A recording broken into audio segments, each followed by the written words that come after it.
Hey there, Ben Krause here talking about what veterans using the GI Bill and VR&E are able to at least take advantage of for a little bit if they're affected by the very unfortunate situation in Florida and elsewhere.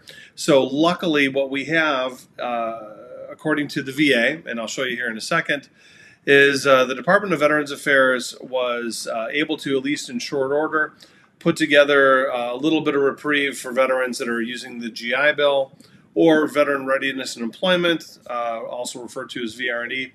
So for veterans where the school was temporarily closed due to the hurricane, VA will continue payments through the end of the term or for up to 4 weeks from the date of the school closure, whichever is earlier.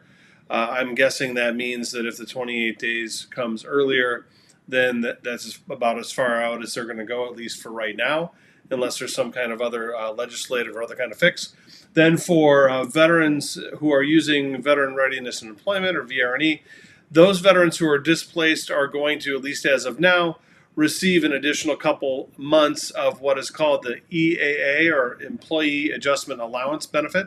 That's a unique benefit for those that are trying to secure employment after they complete a VR&E training program. So veterans affected in that context are going to be able to at least get a bit of an extension. Now you can imagine if you're in that part of Florida or elsewhere where you're affected by the hurricanes, you're going to have a hard time finding work, possibly for a very long time. But nonetheless, the agency is starting to take action that hopefully will be appropriate.